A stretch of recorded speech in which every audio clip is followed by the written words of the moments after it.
Hello everyone, and welcome to this lecture on perturbation methods.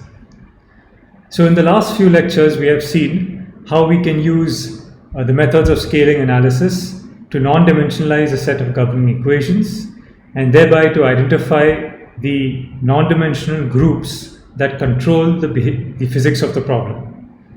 Now these groups we saw typically represent ratios of time scales or length scales that arise naturally in the system. Sometimes these scales are imposed externally by boundary conditions, but they can also arise from competitions between the physical processes inherent in the governing equations. Another thing we also did is, whenever we scaled a problem, we asked what were the limiting cases, the simplified limiting cases of a problem when these groups took small values. And we showed that in various limits, you could take this value of the parameter to 0 and get a simplified version of the problem. And therefore, one could obtain a condition for when such simplifications would be valid in a systematic manner. From this class onwards, we will address the question of how to take the next step. So if we know that there's a problem which has a small non-dimensional group, let's say a problem with a small Reynolds number, then we might want to know, yes, if I take the Reynolds number to 0, I can get the regime of creeping flow. And we can therefore set bounds on what the velocity should be for a given pipe diameter and viscosity to make this approximation in terms of the Reynolds number. But then one might want to know, can I now obtain a first correction to my creeping flow solution by accounting for the effects of small but finite Reynolds? That is, we don't only want to get the solution for Reynolds equal to 0, we would also like to know how the flow would change if Reynolds starts being finite, but still small. Now in this case, we can obtain approximate solutions to the problem quite often analytically by using what's called as perturbation methods, whose name itself is self-explanatory, in the sense that you take a problem, you start with a problem that's a simplified version of some full problem, and you obtain an approximate solution by perturbing the solution of the simplified problem. So in the case, the example I just gave you of creeping flow, you want to know what the effect of small Reynolds number would be as a perturbation about the creeping flow solution. Now perturbation methods have a rich history and extremely, a lot of work has been done on them. They've had powerful applications in a range of areas of science, and yet they still remain more of an art than a strict rigorous method, in the sense that it requires some experience to know how to apply the technique and how to gain insight from it. And we will make the first steps towards gaining some expertise in this method, a method that's extremely useful for tackling a whole range of problems and for obtaining approximate answers that allow us not only to get answers quickly, quantitatively, not only to verify later numerical simulations in certain limits, but most importantly, these methods are often amenable to analytical solution and therefore offer a lot of insight over what you would get by directly going for a numerical simulation. Alright, so before we begin with the nuts and bolts of the method, I thought it would be nice to show you an example of where perturbation method has been applied successfully and the sort of insights and benefits it can give.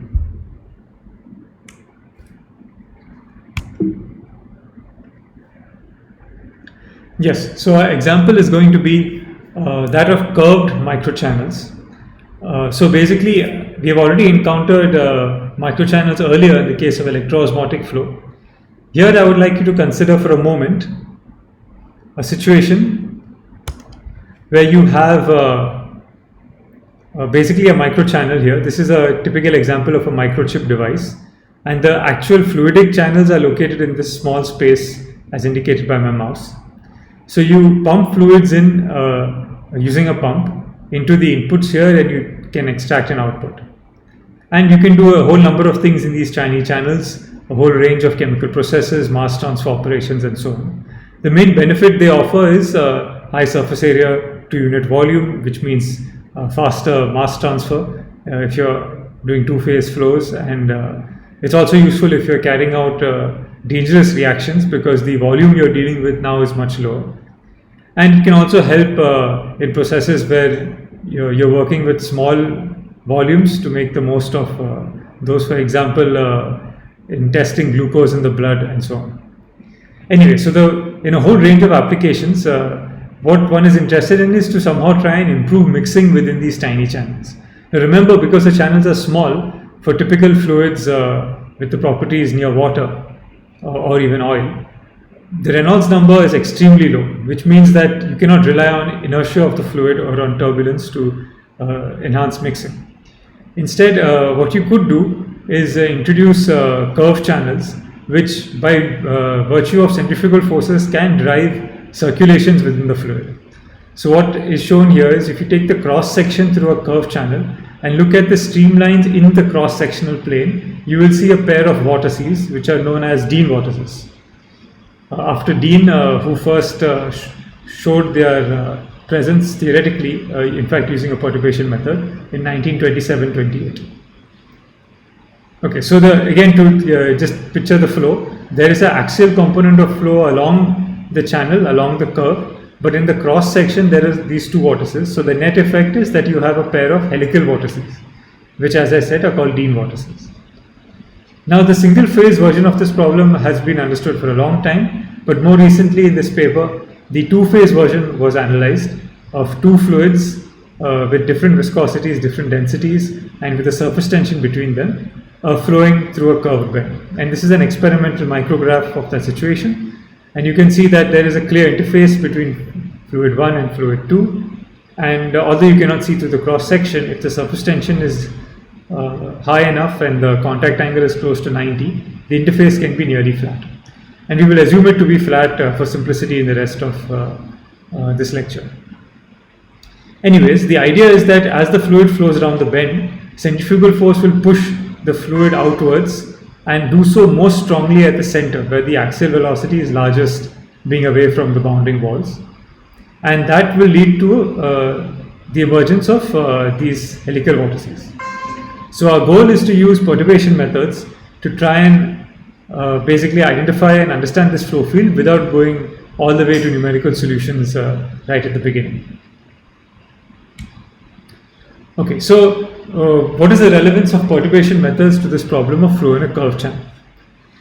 Okay, so to understand that, we need to understand that geometrically the extent of curviness, so to speak, of the channel can be given by the following non-dimensional ratio. So you can define this in different ways, but here we take it to be the half width of the cross section divided by the radius of curvature.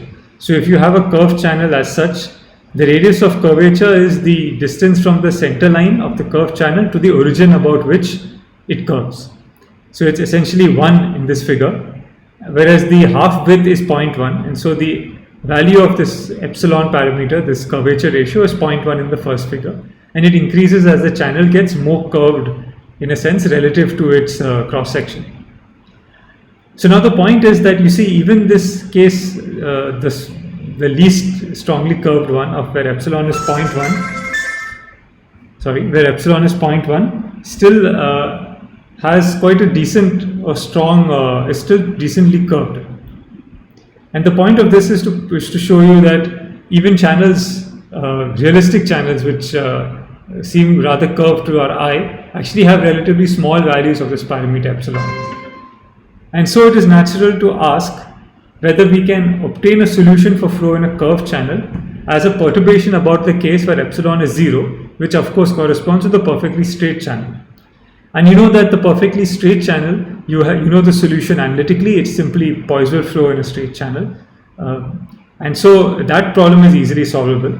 And we would like to know whether we could get corrections to that problem for small curvature where epsilon is small, and thereby obtain an approximate solution for flow in a curved channel. So typically this would be done. I should also point out that the Reynolds number in this problem is also small, and we will see why that is important in the next slide.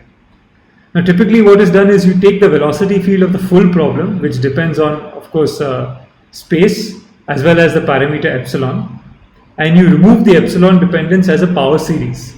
So what you do is you write the velocity field as a series of terms in increasing powers of epsilon, and each power of epsilon has a coefficient which is a different correction term, let's say.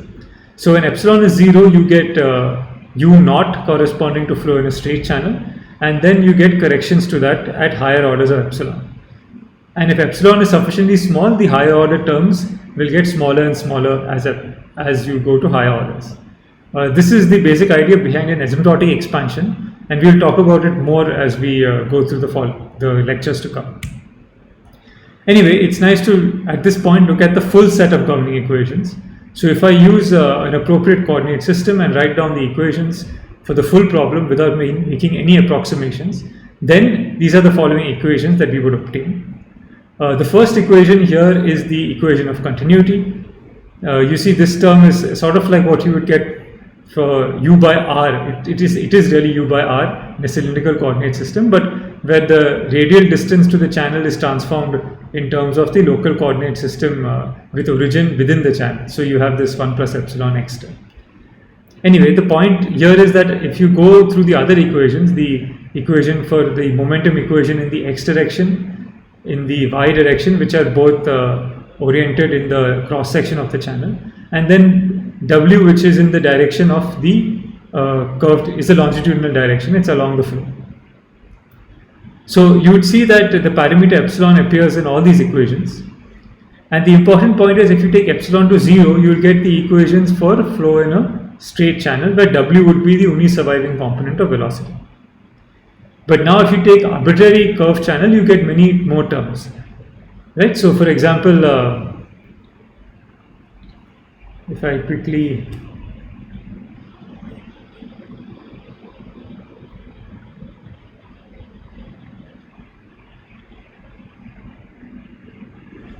yes, so for example, this term here would vanish if we had a straight channel, as would this term.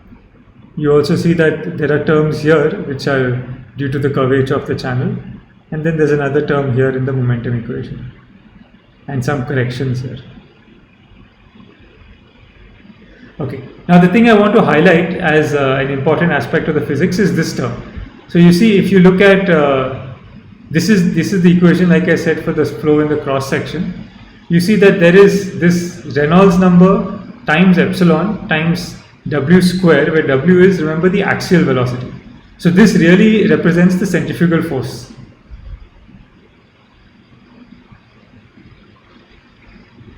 So this is the centrifugal force. So remember, if I have a channel, right, that's curving, and this is the x direction, this is the y direction, and the flow is in the theta direction, and the flow is w. So because of flow along the curvature, you will have outward centrifugal forces in the x direction, right? So that's why the x momentum equation has the centrifugal force term, and this centrifugal force term goes as epsilon times Re. So that's why I said that this Re being small in microchannels is important, because it allows you to do the perturbation expansion. Otherwise, if Re is very large, even though epsilon is small, the combination epsilon Re may not be small. But in the case of microchannels, this is small, and so it is perfectly amenable to a perturbation expansion. Anyway, so you can see now why the epsilon equal to 0 limit is just flow in a straight channel, and how one might be motivated for small values of epsilon, say 0.1, which is still a reasonably curved channel to the naked eye, is something that we could approach through this method of perturbations. Okay, so this is already what I said. You typically expand the variables in a power series, and we will go into this in more detail. Alright, so the solution for epsilon equal to 0, or the 0th order solution, or the solution for these knot terms of the velocity pressure, is basically flow in a straight channel. So the only surviving component of velocity is w. You can solve this analytically using the method of separation of variables, and this is just a cross-section view of the velocity profile varying in the vertical direction, and it's what you expect. It's sort of parabolic, but here I'm showing you a result for two-phase flow, which is why you see this kind of kink in the slopes at the interface between the two fluids. But the point is that problem is analytically solvable. Now if we go to order epsilon 1, so this is the first order correction term, right? So these are all the terms. You can see the 1 index, which means they're the first correction, and so you obtain these equations for the first correction from the original governing equations after you substitute the expansions into them. We'll see how this is done in this lecture itself in a simpler problem. Anyway, so the point is you get these equations at the first order, and you see that although these are now a set of PDEs, the axial momentum equation is decoupled from the cross-section momentum equations, and it's only this W term, which is the axial velocity, corresponds to the base solution W naught, which means this is the velocity field in a straight channel. That is the straight channel velocity field gives you the centrifugal forces to compute the correction to the cross-sectional flow field or the circulations. So it's really capturing the idea that the axial velocity, which could be approximated as that in a straight channel, would drive centrifugal forces, which should in turn lead to circulations. And then these circulations will in turn affect the velocity field and give you a correction, which is Wi1, and that's given by this equation in terms of the axial velocity in the 0th order problem, as well as the circulatory velocity fields we compute from here. Okay, if you're not able to follow all these details right now, it's fine. It will become very clear as we go through the next few lectures. But the main point is, you see, we have separated out the calculation into the 0th order calculation for just the straight channel, and now another calculation for the correction or the quote-unquote perturbation. So these can also be solved analytically, and the result is plotted here. So here I'm just showing you the cross-sectional circulations if you were to project the streamlines into the cross-section, and you see this pair of vortices that I had shown you earlier. And this result is obtained completely analytically by solving for the first order correction. And it was first done using perturbation methods by coming in a report that is noted below. Now this is the single phase solution. The interesting application I pointed out in microchannels concerned single phase but also two phase flows, which are laterally stratified, as I showed you in the micrograph. So you can repeat the calculation for two phase flow. And if you take the interface to be flat, as is the case if you have a 90-degree contact angle and strong surface tension, then this is the interface between the two fluids, and let's assume it to be flat, although you can obtain corrections to that as well. Now what you see is there are two fluids, right, and therefore you get vortices in each fluid, so you have now 4 instead of 2. But the interesting thing is, if you see the direction of circulation, now this is the x direction, so this is the outward direction in which centrifugal force acts. It acts in the outward x direction. So naturally the fluid along the center, where the axial velocity is strongest, gets pushed outward, right? But that is true for both fluids. As a consequence, at the interface you see the fluids flow in opposite directions if you follow the arrows. And this can only balance stresses if the velocity and balance equality of velocities at the interface if the velocity is exactly 0. And that's what you see if I plot the vertical component of velocity along the x direction, it becomes 0 at the interface. Now this is a special condition that is obtained trivially if the fluids have the same properties or very close to the same properties. But if the fluids have different properties, say one has a higher viscosity or one has a greater density or Reynolds number, then there's an imbalance in the circulatory flows, and what one obtains is actually a third pair of vortices, which I call sandwich vortices. And you see these sandwich vortices help maintain continuity between the velocities. So now if you note, the velocities are flowing in the same direction on either side of the interface, and therefore it need not be 0 at the interface, the velocity. Anyway, the point here is you get another pair of vortices, and this is important for mass transfer. So imagine you start with dye in the left side fluid and you want it to be transported to the right. Convection will, the circulations due to the Dean vortices or the centrifugal force, will aid mass transfer over what would have just been diffusion otherwise. But it would do so only to the interface. Then it has to diffuse across the interface and it will get caught in the second circulation. But in the previous case where you had only one vortex, now you have 2. So there is an additional mass transfer resistance provided by the interface between the sandwich vortex and the what I call the principal vortex or the original vortex in the fluid. And so depending on applications, you may want to have a sandwich vortex or not have one. You may want it to be in one fluid or the other, and therefore it's useful to know what are the parameter values to have different possible flow patterns. This is another flow pattern where the sandwich vortex grows to occupy the entire domain of the fluid on the right, and you can see that by the circulations. But without spending too much time here, I want to show you this, which is really a flow regime map. So I'm plotting, so you have Reynolds number on the y-axis of fluid 1, and you have the viscosity ratio of the fluids. Fluids 2 Reynolds number is 10, and it's a unit aspect ratio channel. So you see, if the Reynolds number 1 is 10, which is same as Reynolds number 2, and you have your viscosity ratio 1, you are sitting here, which is when you have two principal vortices, as I showed you. But if you move in parameter space in any other direction, you then get sandwich vortices appearing and ultimately a reversed vortex appearing. And so the basically 1, 2, 3, 4 different possible flow patterns can be divided in parameter space in a regime map. And now typically these regime maps are constructed either experimentally by doing a whole range of experiments for different fluid viscosities. You need different types of fluids, you need to take care of the different densities and so on, and adjusting the flow rates. Or you can do a whole bunch of numerical simulations, all of which take up quite a lot of time, especially given the three-dimensional character of our flow field. But here we are able to obtain it entirely analytically. This calculation of the regime map takes just a few minutes once you work out the perturbation solution. And then, most importantly, by looking at the expressions that gave rise to these flow regime maps, you can understand the physics of the problem.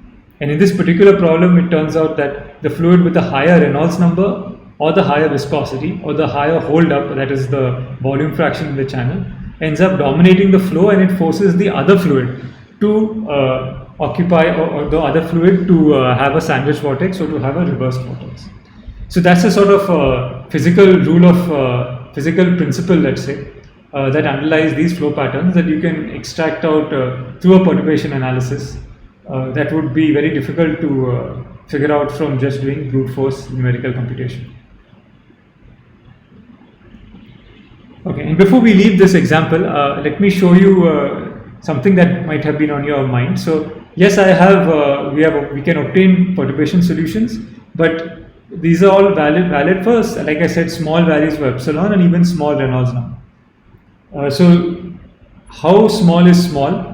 Well, in this case, the only way to answer this is to ultimately compare with numerical simulations.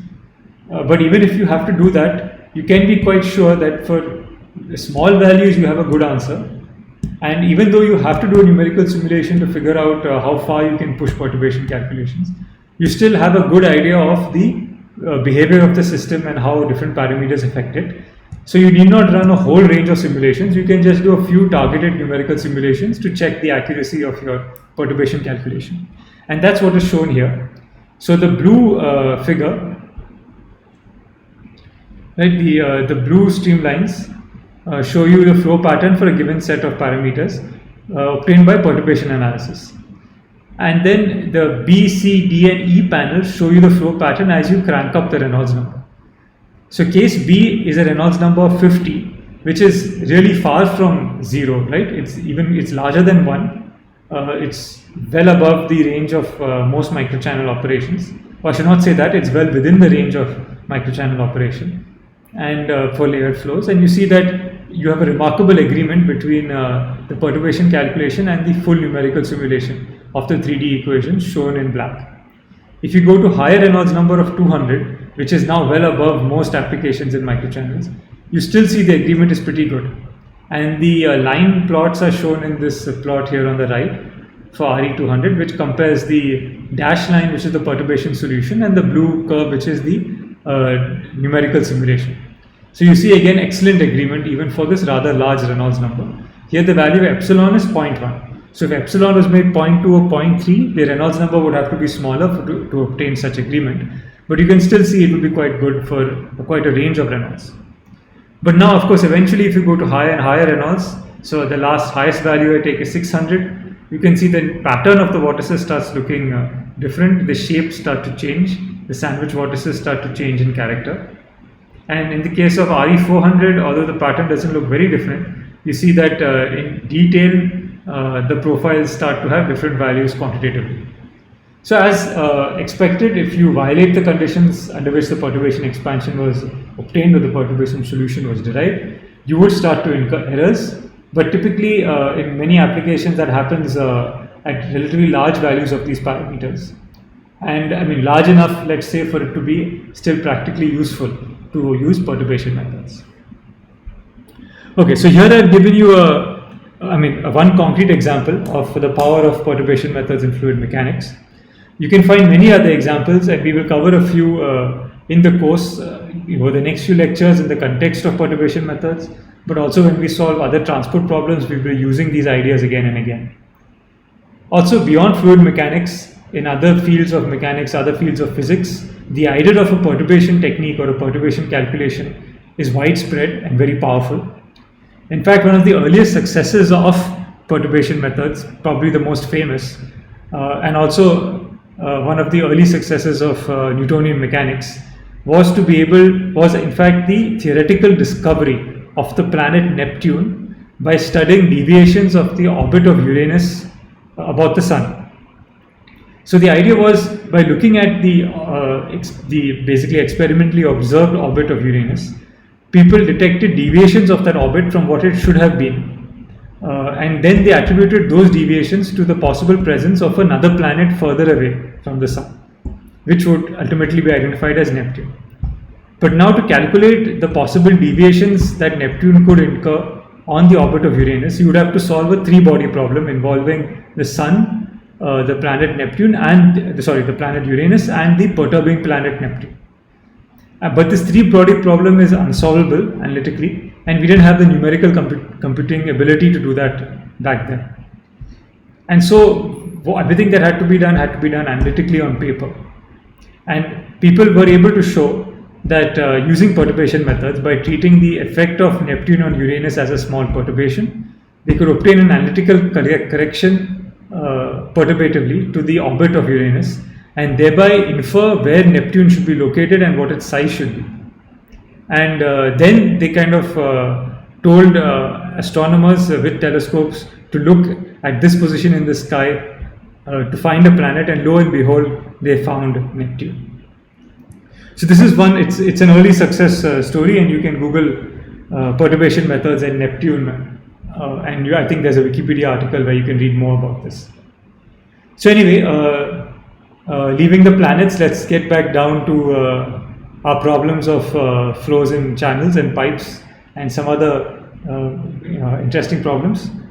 And we will be using this method to tackle several of them in the coming lectures. Okay, now that we have seen an example, let us now get back down to the nuts and bolts of how perturbation methods work. And the best way to do that is in the context of a simple example. And so we will begin with possibly the simplest thing we could study, a simple algebraic equation.